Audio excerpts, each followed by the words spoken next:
Jonas capítulo 1. Lá pelos idos do ano 790 a.C., mais ou menos, esse tal de Jonas viveu aqui na terra e profetizou em Israel.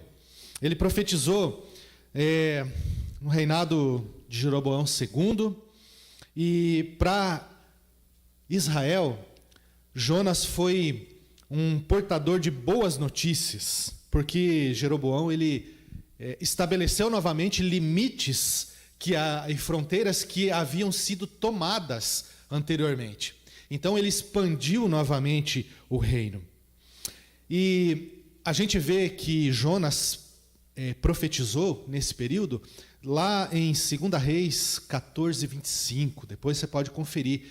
Além de 2 Reis 14, 25 e do livro Jonas, esse livro profético que carrega o nome do profeta, a gente não tem mais nenhuma menção de Jonas no Antigo Testamento. Ele vai ser mencionado novamente só lá no Novo Testamento. Apesar disso, apesar de pouquíssimo saber sobre esse profeta, a história dele é muito conhecida. Se você foi criança, né, e teve contato com a igreja cristã, seja ela protestante ou católica, você ouviu a história de Jonas. A gente conhece, a gente sabe. A gente sabe e ouviu muito sobre aquele profeta que foi engolido por uma baleia, né? Opa, detalhe importante. A Bíblia não fala que ele foi engolido por uma baleia. A Bíblia fala que ele foi engolido por um grande peixe. A palavra hebraica ali, ela pode ser traduzida como baleia, mas ela pode ser traduzida também como um grande peixe ou como um monstro marinho. O assunto desse livro é a misericórdia de Deus e como Deus derrama a sua misericórdia sobre o seu povo. Então acompanhe comigo a leitura, a palavra do Senhor. Jonas, capítulo 1, nos diz assim a palavra de Deus. Veio a palavra do Senhor a Jonas, filho de Amitai, dizendo: Dispõe-te e vai à grande cidade de Nínive e clama contra ela, porque a sua malícia subiu até mim. Jonas se dispôs, mas para fugir da presença do Senhor, para Tarsis. E, tendo descido a Jope, achou um navio que ia para Tarsis, pagou, pois, a sua passagem, embarcou nele para ir com eles para Tarsis, para longe da presença do Senhor. Mas o Senhor lançou sobre o mar um forte vento e fez-se no mar uma grande tempestade, e o navio estava a ponto de se despedaçar.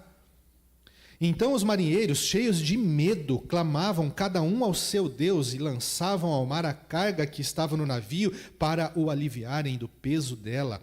Jonas, porém, havia descido ao porão e se deitado e dormia profundamente. Chegou-se a ele o mestre do navio e lhe disse: Que se passa contigo, agarrado no sono? Levanta-te e invoca o teu Deus. Talvez assim esse Deus se lembre de nós, para que não pereçamos. E diziam uns aos outros: Vinde e lancemos sortes, para que saibamos por causa de quem nos sobreveio este mal. E lançaram sortes, e a sorte caiu sobre Jonas. Então lhe disseram: Declara-nos agora por causa de quem nos sobreveio esse mal. Que ocupação é a tua? De onde vens? Qual é a tua terra? E de que povo és tu? E lhe respondeu: Eu sou hebreu e temo ao Senhor, Deus do céu, que fez o mar e a terra. Então os homens ficaram possuídos de grande temor e lhe disseram: Que é isso que fizeste? Pois sabiam os homens que ele fugia da presença do Senhor, porque lhe havia declarado. Disseram-lhe: Que te faremos para que o mar não se acalme? Porque o mar ia se tornando cada vez mais tempestuoso. Respondeu-lhes: Tomai-me e lançai-me no mar, lançai-me ao mar, e o mar se aquietará, porque eu sei que por minha causa vos sobreveio esta grande tempestade.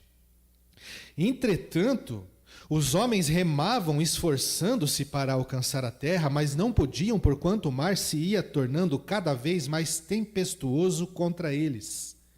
Então clamaram ao Senhor e disseram: Ah, Senhor, rogamos que não pereçamos por causa da vida deste homem, e não faças cair sobre nós este sangue. Quanto a nós, inocente, porque tu, Senhor, fizeste como te aprouve. E levantaram Jonas e o lançaram ao mar, e cessou o mar da sua fúria. Temeram, pois, estes homens em extremo ao Senhor, e ofereceram sacrifícios ao Senhor, e fizeram votos. Deparou o Senhor um grande peixe, para que tragasse Jonas. E esteve Jonas 3 dias e 3 noites no ventre do peixe. Pai do céu, estamos diante da Tua palavra, e eu peço ao Senhor, em nome de Cristo, que o Senhor tire da nossa mente qualquer coisa que venha nos distrair dessa mensagem. Quebranta o nosso coração. Senhor, despedaça as barreiras que nós temos contra o Teu Evangelho, porque somos pecadores e muitas vezes levantamos barreiras contra o Teu Evangelho, mas hoje queremos ouvir a Tua voz, e somente a Tua voz.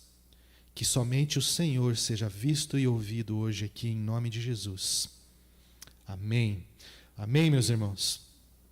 A palavra do Senhor veio a Jonas pelo menos 2 vezes. Pelo menos 2 vezes. Quando ele profetizou em Israel e agora. O que será que Jonas sentiu quando ele ouviu a palavra do Senhor? O que será que se passou na cabeça de Jonas quando Deus se apresentou a ele dizendo: profetiza? Sabe, eu imagino eu paro e tento imaginar o que se passou pela cabeça de Jonas quando Deus disse para ele: profetiza em Israel que o rei Jeroboão vai expandir de novo, vai retomar terras que haviam sido perdidas na guerra, ele vai colocar fronteiras além novamente. Olha, boas notícias. Eu fico pensando que Jonas, essa é a profecia, bora, vamos lá profetizar. Agora pare um pouco para pensar, o que Jonas sentiu quando Deus chegou para ele 2ª vez e disse para ele assim: Jonas, seguinte, meu jovem, vai profetizar de novo, mas agora vai ser um pouco diferente do que da primeira vez. Agora você vai para Nínive. Pensa, Jonas, Nínive? Deus falou para Jonas: levante-se e vai clamar contra a cidade de Nínive. E Jonas se levantou e foi, mas a gente acabou de ler, se levantou para fugir da presença do Senhor. É o que diz o versículo 3. Fugir da presença do Senhor, ir para mais longe possível. Existe um motivo pelo qual Jonas fez isso. A gente vai falar desse motivo daqui a pouco. Mas fugir da presença do Senhor? Como se isso fosse possível?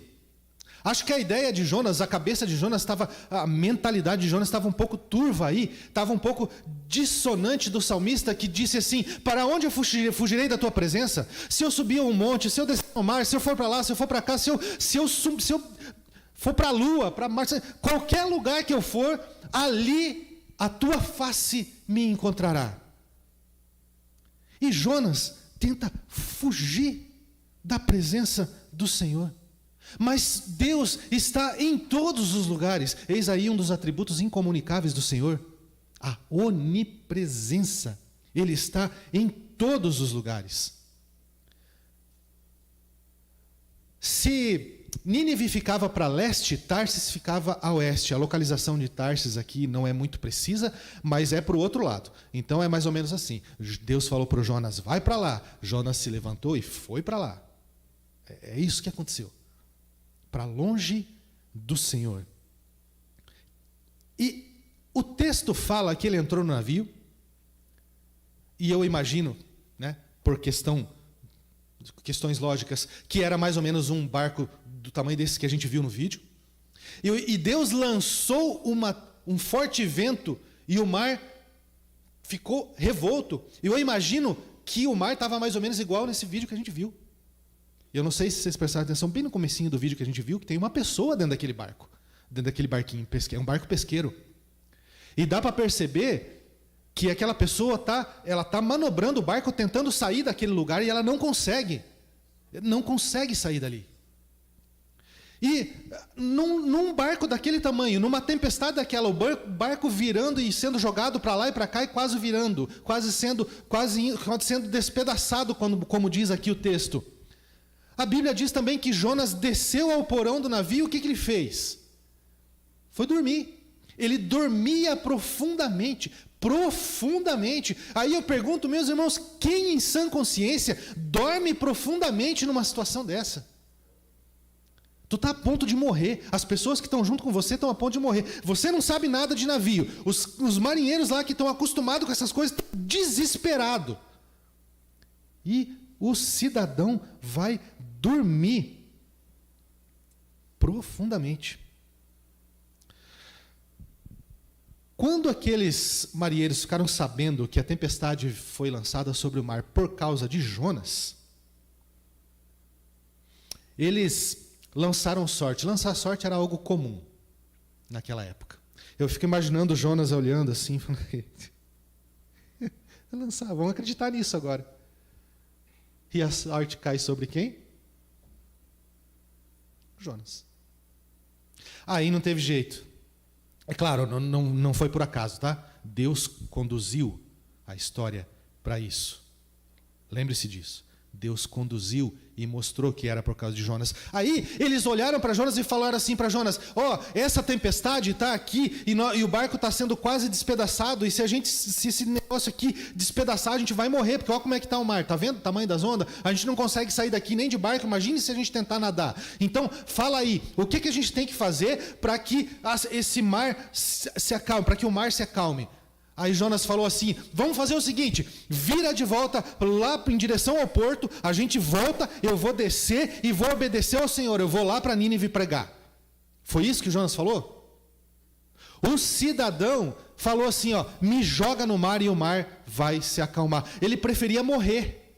Jonas preferia morrer ao invés de ir para Nínive pregar. Sim, morrer, meus irmãos. Passa pela cabeça, na minha cabeça passou, por isso que eu vou perguntar, tá? Passou alguma vez pela sua cabeça que depois de ser jogado no mar, Jonas sobreviveria? Passou na sua cabeça que em algum momento Jonas imaginou assim, não, se eles me jogarem no mar eu volto nadando? Jonas sabia que ele ia morrer afogado. E ele preferia morrer ao invés de pregar para a cidade de Nínive. Como eu falei, os povos antigos acreditavam nesse negócio de lançar sorte, né? Eles acreditavam que os deuses respondiam e revelavam coisas para eles através do lançamento. Vai dizer que você nunca fez isso na tua vida. Eu vou mandar um WhatsApp no grupo das montanhas dos meus amigos, eu vou combinar com eles que domingo que vem eu vou de manhã para o Caratuva. Se chover é porque não é a vontade de Deus de eu ir para a montanha. Daí eu vou para a igreja mesmo, né? Não dá para ir para a montanha. Vai dizer que você nunca fez isso. É quase a mesma coisa, tentar adivinhar a vontade de Deus, sendo que a gente já sabe. Jonas fez isso. Mas olha só, os marinheiros lançaram sorte, caiu sobre Jonas, o navio estava indo a pique. Eu imagino que Jonas deve ter ficado, né, da sorte, porque ele duvidou, né? Não vai acreditar nesses negócios aí, a sorte caiu sobre ele, e ele teve então que contar para os marinheiros por que daquilo. Pensa na conversa, o barco quase virando de ponta cabeça e o Jonas contando para eles que aquilo estava acontecendo porque Deus tinha falado para ele ir para Nínive e ele teve a brilhante ideia de fugir da presença de Deus. E Jonas fala assim, quando ele se identifica, ele fala assim: sou hebreu e temo a Yahvé. Esse é o nome de Deus que está ali. A tua Bíblia deve estar escrito ali, quando está escrito que Jonas respondeu, sou hebreu e temo ao Senhor. Senhor ali deve estar com letra maiúscula. Porque é Yahvé, é o nome de Deus. A identificação de Jonas. Eu imagino os marinheiros falando assim: você teme Yahvé, fugindo dele, desobedeceu, está fugindo dele e teme a Yahvé. Sei. Por quê? Porque as atitudes de Jonas, meus irmãos, estavam falando totalmente contrário do discurso dele. Ele falava uma coisa, só que ele estava fazendo outra. Ele falava assim: eu temo ao Senhor, mas ele estava em franca desobediência. Temer não é sentir medo.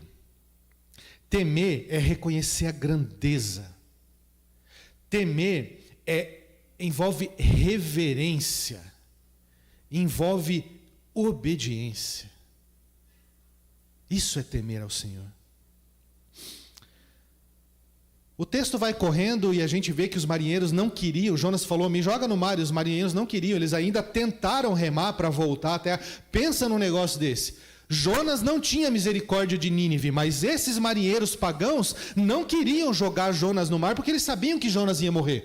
O amor ao próximo dos pagãos era maior do que o amor ao próximo do profeta. Mas eles viram que não ia dar. Afinal de contas, quem lançou aquela tempestade sobre o mar não foi qualquer pessoa, não foi a mãe natureza. Foi Deus. Então, mesmo contra a vontade, eles falaram assim: Senhor, não cobre de nós a vida desse homem.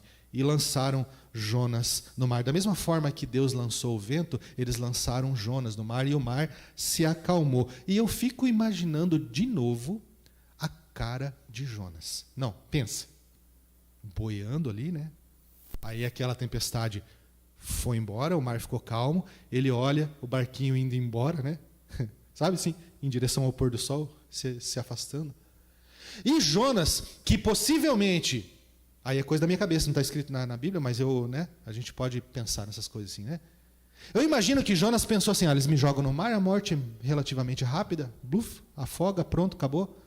Agora, ele está num mar calmo, à deriva, sozinho. Fazer o quê? Esperar a morte. Por quanto tempo? Por quanto tempo Jonas iria esperar a morte? Tem um amigo meu que ele começou a participar de provas de triatlon. E ele falou que, dentre os triatletas, um dos maiores medos que eles têm é quando eles estão no mar. Se afogar? Não. Animais que vivem no mar. Eu não sei, porque quando eu vou para a praia é só até o joelho, né? Então, mas eles dizem que o maior medo que eles têm é... Você imagina Jonas lá, 2 horas, 3 horas, cansado, com fome. Aí o sal já vai puxando todo o resto de água que tem no teu corpo, tu começa a morrer de sede, né? Dá aquela cansada, se afunda um pouco, volta, já toma aquele caldo, né? Já toma aquele golão de água do mar e piora. Calma. O que estava passando pela cabeça de Jonas 2, 3 horas depois? Será que ele imaginou: rapaz, se vem um tubarão aqui agora, só sobra meio Jonas, né? O grande peixe, imagina quando o tal do grande peixe veio e engoliu Jonas. Eu fico imaginando assim, sabe, que Jonas deu aquela cansada, ele afundou. Quando ele deu aquela afundada, o peixe estava ali passando por acaso, né? Ele olhou assim: opa! O que passou pela cabeça do Jonas? Graças a Deus, agora eu vou morrer. Será? Mas não foi. Deus mandou. O texto diz: Deus deparou um peixe para tragar Jonas. Deus preparou esse peixe e mandou o peixe lá para salvar a vida do profeta. Desobediente, em pecado. Jonas não tinha se arrependido. Jonas estava ainda em pecado. Mas a bondade de Deus estava cuidando dele. Deus estava cuidando dele em sua bondade.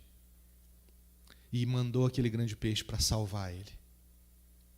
A semana passada, meus irmãos, na escola bíblica, eu falei que existem duas palavras no DNA do povo de Deus: sai e vai. Sai e vai. Desde Gênesis 12 até Gênesis 11, Deus trata com o planeta, com a humanidade como um todo. A partir de Gênesis 12, Deus separa para si um povo. E a primeira coisa, quando Deus vai separar para si um povo, ele vem para Abrão e fala: sai da tua terra e vai para a terra que eu te mostrarei. E essas duas palavras, meus irmãos, elas estão no DNA do povo do Senhor. Deus chegou para Jonas e falou: levanta-te e vai. É a mesma coisa de falar sai e vai. É a mesma coisa. O tema dessa mensagem que a gente está pensando hoje aqui, meus irmãos, é um profeta nada missional. E talvez você pense assim: ué, o que é isso? Talvez fizesse mais sentido se eu dissesse que o tema é um profeta nada missionário. Mas não, o tema é um profeta nada missional. E tem diferença? Eu falei na escola bíblica, eu contei a história, né, a semana passada na escola bíblica, do porquê que é necessário fazer essa diferenciação. Missionário e missional. Por quê? Porque o conceito que nós temos hoje a respeito do que é ser missionário e a respeito de missões é um conceito correto, mas limitado. Correto, mas limitado. E por isso é importante fazer essa distinção de palavras entre missionário e missional. Semana passada eu contei a história de como foi que nós chegamos a ter esse conceito de missão que nós temos hoje. Então, se você não sabe, volta aqui domingo passado, assiste a escola dominical. Ah, não dá. Estou brincando, né? Outra hora eu conto, não vou contar agora porque ocupa muito tempo. É importante a gente saber disso. No início do culto eu falei a respeito do Simonton. O Simonton saiu dos Estados Unidos, olha só, e veio. Opa, missionário. O que ele fez? Saiu e foi. Não está no DNA do povo de Deus essas duas palavras?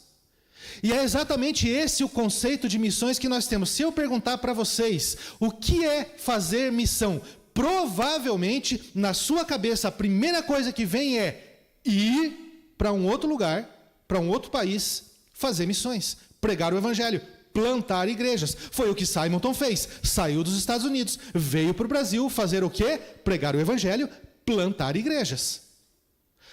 Acontece que, como eu disse, meus irmãos, esse conceito está correto, mas ele é limitado. E não só limitado, mas perigoso. E por que ele é limitado e perigoso? Porque nós limitamos o conceito de fazer missões a pessoas que receberam um chamado missionário,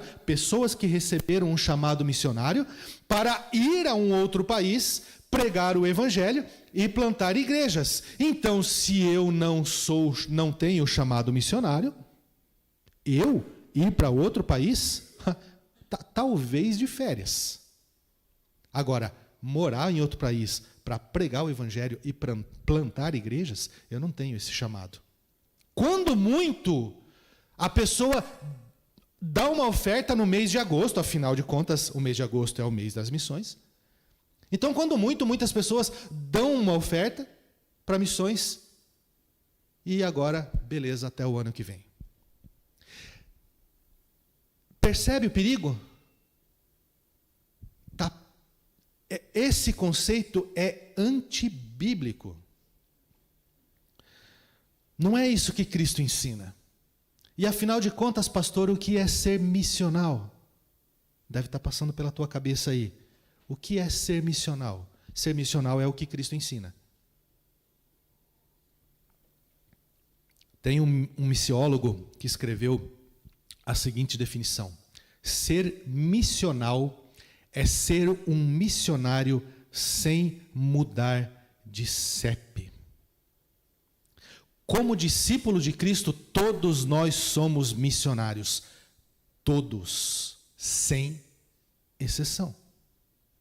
Se você der uma olhada na Bíblia física que você tem, o título que está antes do versículo 18 do capítulo 28 de Mateus é a Grande Comissão. Lá não está escrito a grande sugestão. Está escrito a grande comissão. Existem imperativos nesse texto, ordens. E a gente pode resumir essas ordens em 2 palavras. Quais são mesmo? Sai e vai. Cristo fala isso para todos os seus discípulos. Mas, meus irmãos, muitos cristãos são desobedientes, porque eles têm a mentalidade de que é para ir para outro lugar, e se eu não tenho esse chamado, meus irmãos, Cristo chama você para ser missional, e ser missional é ser missionário aonde você mora, aonde você estuda, aonde você trabalha. Não precisa ir para lá. Ser missionário é ser um missionário sem mudar de CEP. Agora, muitas pessoas, muitos cristãos no nosso mundo, eles abrem mão, eles desobedecem a Deus e não pregam o evangelho, não evangelizam. Eles abrem mão dessa responsabilidade. Conscientemente abrem mão dessa responsabilidade.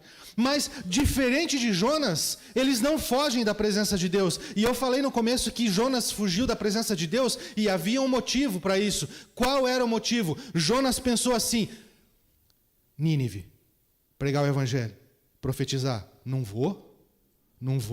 Opa, mas peraí, eu estou desobedecendo a Yahvé? Aquele que é fogo consumidor? Eu vou desobedecer ele, vou desobedecer. Mas você acha que eu vou ficar aqui, na presença dele? Lembre-se, meus irmãos, que o entendimento do povo naquela época era que Deus estava no templo. Por isso que Jonas foi para fora do país, porque ele achava que Deus não estava lá. E Jonas, pelo menos nisso ele teve consciência. Ele pensou assim: eu não posso ser obstinadamente desobediente e permanecer na presença desse Deus. Não vai dar certo. E ele fugiu. Agora, hoje, meus irmãos, muitos cristãos desobedecem ao Senhor na questão de ser missional e estão na igreja todo domingo. Não fogem da presença do Senhor. Eu não sei se não têm consciência de quem Deus é, ou se a mentalidade está tão cauterizada pelo pecado que não enxergam que abrir mão da pregação do evangelho é pecado. Pecado.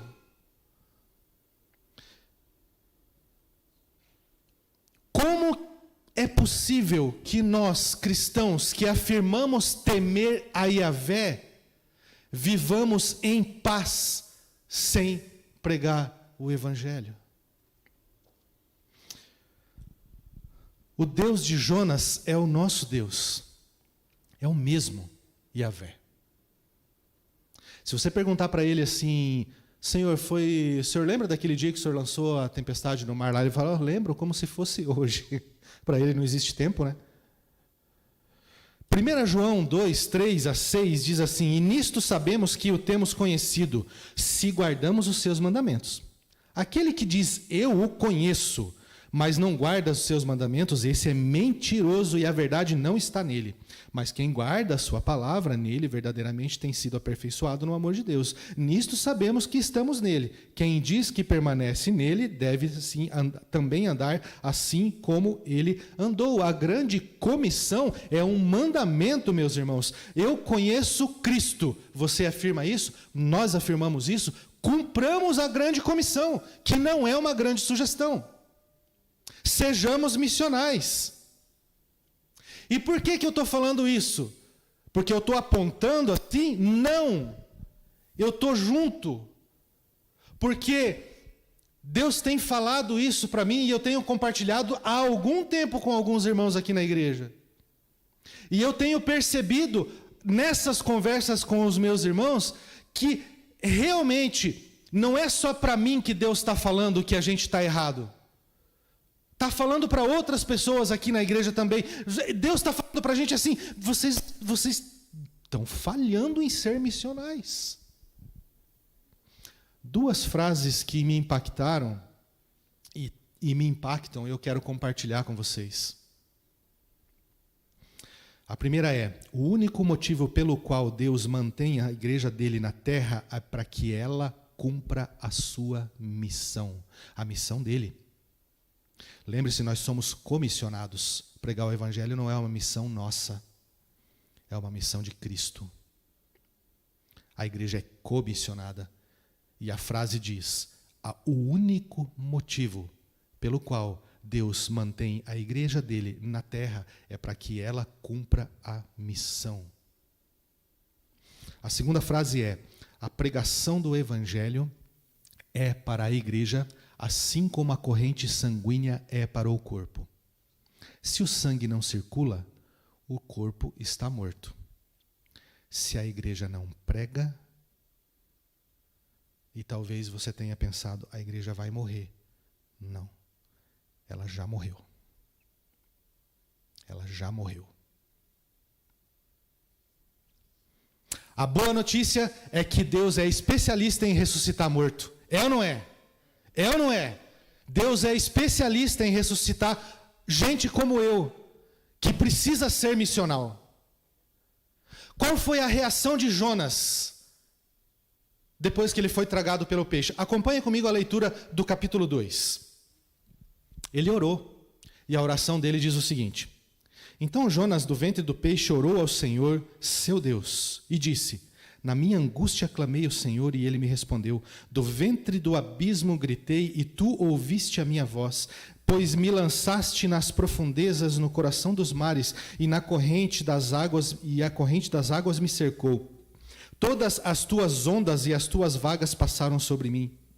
Então eu disse: estou excluído da tua presença. Será que tornarei a ver o teu santo templo? As águas me cercam até a alma, o abismo me rodeou, as águas se enrolaram na minha cabeça. Desci até os fundamentos dos montes, desci até a terra, cujos ferrolhos se fecharam atrás de mim para sempre. Tu, porém, fizeste a minha vida subir da sepultura, ó Senhor meu Deus.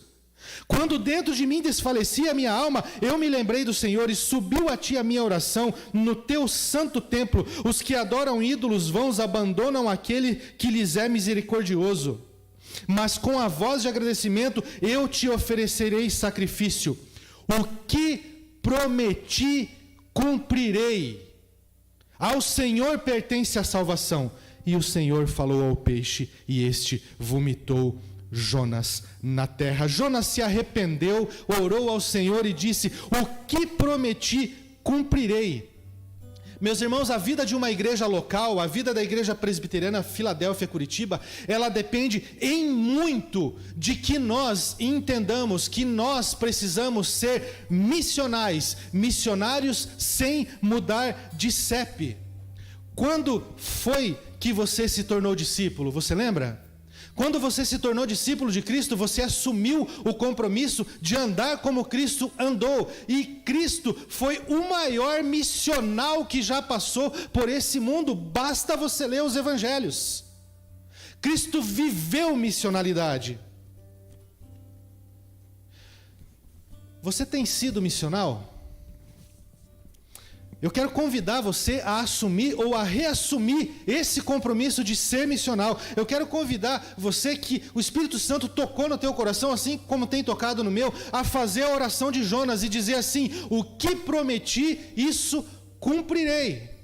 Isso cumprirei. E ser missional, pastor, eu não sei como é ser missional. Eu estou fazendo uma série na escola dominical ensinando isso. Vem para a escola dominical. Seja missional. Abre o teu coração. Obedece. Seja missional. A música que a gente vai repetir agora diz que nós somos teus pés andando em toda parte. Somos tuas mãos, somos teus olhos. À procura dos aflitos, somos a tua boca proclamando o reino de Deus. Se isso é verdade na tua vida, cante essa canção.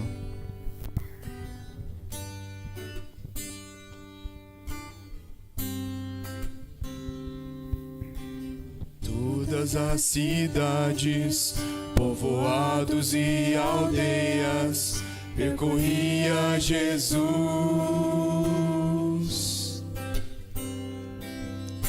pregando o evangelho ensinando e curando, prosseguia Jesus.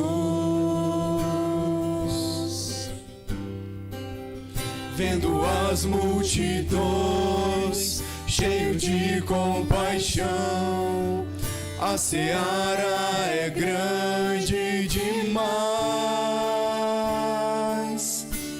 Todas as cidades, povoados e aldeias, percorreremos. Se isso é verdade no teu coração, cante de toda a tua alma. Pregando o evangelho, ensinando e curando, prosseguiremos. Olha o compromisso. Somos igreja, os trabalhadores, somos teu corpo, Jesus. Membros desse corpo.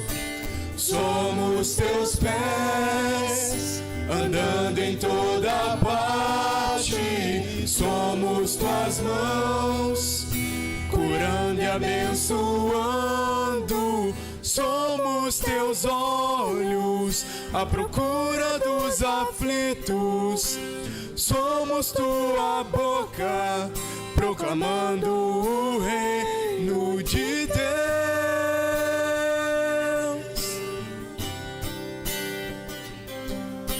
Somos teus pés, andando em toda parte. Somos tuas mãos, curando e abençoando. Somos teus olhos, à procura dos aflitos. Somos tua boca, proclamando o reino de Deus.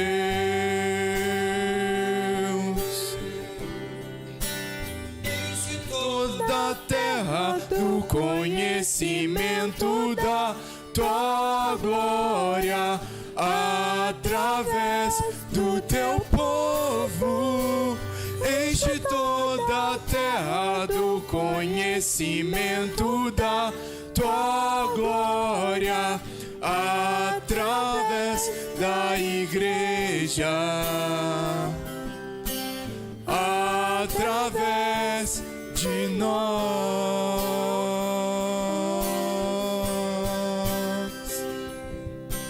Somos teus pés, andando em toda parte. Somos tuas mãos, curando e abençoando. Somos teus olhos, à procura dos aflitos. Somos tua boca, proclamando o reino de Deus.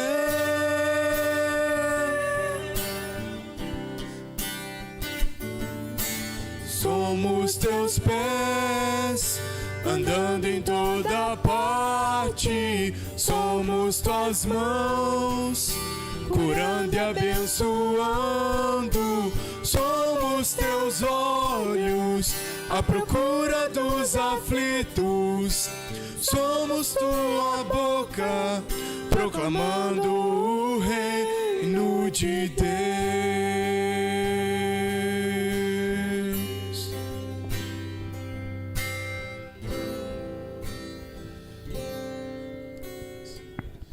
Pai do céu, a gente declara e se compromete mais uma vez, Deus bendito, em sermos missionários que não mudaram de CEP, mas que pregam o teu evangelho aonde a gente estiver. Nós somos tuas mãos, teus pés, teus olhos, a tua boca, e queremos proclamar o teu evangelho, Senhor. Nos ajuda, nos ensina, nos encoraja a fazer isso, transforma o nosso coração, quebranta o nosso coração, Deus. Nós te agradecemos porque a tua bondade não deixou a gente se afastar tanto do Senhor que a gente não possa ouvir a tua voz. A gente está ouvindo a tua voz, Deus. Enche toda a terra do conhecimento da tua glória através da igreja, Senhor, através de nós. Faz essa obra na nossa vida primeiro, Deus. Faz essa obra na minha vida, na vida dos meus irmãos. E que a gente possa ser esse povo que no DNA tem 2 palavras, sai e vai, nos ajuda a sair e ir. Mesmo que a gente não mude de CEP, nos ajuda a pregar o Evangelho. É a nossa oração, Deus, em nome de Cristo, e que essa mensagem fique gravada na nossa mente, desça ao nosso coração e transforme a nossa vida, em nome do Teu Filho Jesus. Amém.